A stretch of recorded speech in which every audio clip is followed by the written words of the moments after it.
Bonjour à toutes et à tous, très heureux de vous retrouver dans cette vidéo pour vous parler pendant quelques minutes d'une grande grille de lecture qui nous permet de comprendre notre place dans la biosphère. Ce sont les 12 classes d'essence.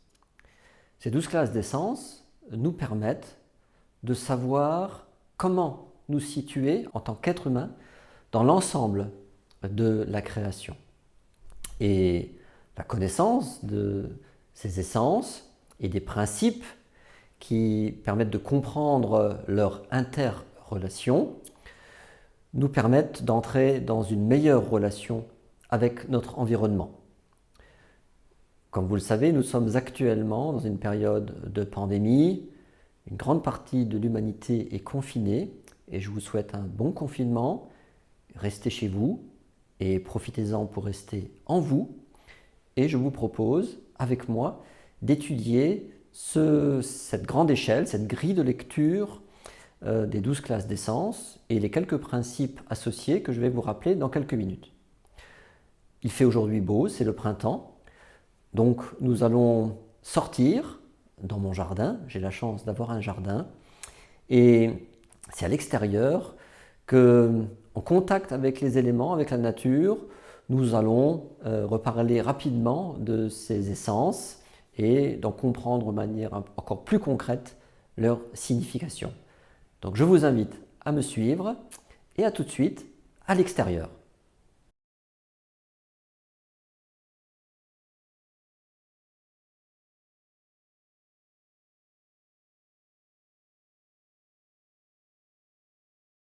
Voici donc à l'extérieur comme promis. Il fait très beau aujourd'hui, le vent est un peu frais, mais ça nous permet de manière vivante de décrire ces 12 classes d'essence qui, je vous rappelle, sont une grande grille de lecture et très intéressante et très profonde pour comprendre notre environnement. Donc la première classe d'essence, c'est en fait l'origine de toute chose dans notre monde, c'est l'élément de chaleur. Donc là, l'élément de chaleur, il m'est rappelé par le soleil, bien évidemment, qui réchauffe l'atmosphère, qui a réchauffé un instant ma peau, mais c'est la chaleur que nous avons en nous et c'est la chaleur qu'il y a dans la Terre, en particulier au centre de notre planète. Cette essence, en évoluant, a donné naissance à la deuxième classe d'essence qu'on appelle les éléments simples. Ces éléments simples, c'est quelque chose dans lequel nous baignons constamment. Ce sont la lumière, les rayonnements électromagnétiques, ce sont les petits atomes, donc les gaz, et en particulier l'air que nous respirons, dans lequel nous vivons dans la biosphère. Cette classe d'essence, dans son évolution, devient ensuite la troisième classe d'essence, l'essence qu'on appelle des cristaux. Cette essence, en fait, contient toutes les combinaisons les plus sophistiquées de matière, les molécules, et qui vont donner les liquides, les matières solides, et en particulier, bien sûr, l'écorce terrestre, mais en fait, toute la matière avec laquelle nous sommes habituellement en contact. Donc, c'est ce qu'on appelle l'essence des cristaux, et c'est quelque chose qui doit devenir très concret pour nous. Cette essence des cristaux, dans son évolution et dans sa complexification, a donné naissance à la troisième classe d'essence qu'on appelle les sols. Les sols, ça va être le début en fait de la vie microbienne, les bactéries, les virus en particulier, et c'est lié à une augmentation de la complexité. J'ai des collègues dans le domaine universitaire qui travaillent sur la microbiologie ou la chimie des sols, et ce qui caractérise les sols, c'est la complexité. Et donc on trouve là les premiers éléments de la vie organique, de la vie biologique.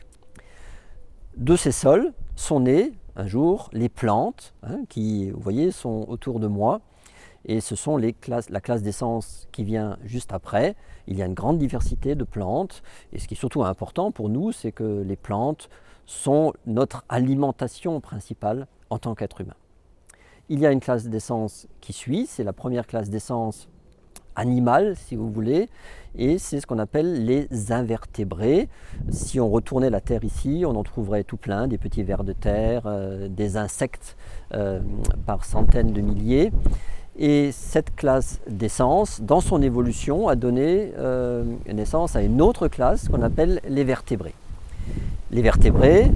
Il y a beaucoup de vertébrés sur Terre, mais dans la grille de lecture que je vous propose aujourd'hui, l'être humain n'est pas considéré comme un simple vertébré. Il provient effectivement des vertébrés, mais c'est une classe d'essence à part. L'être humain représente à lui seul une essence dans cette grille de lecture.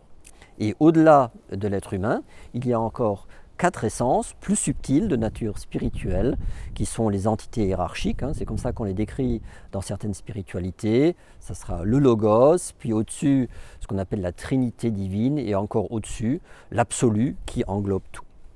Donc voilà la description qu'on peut en faire.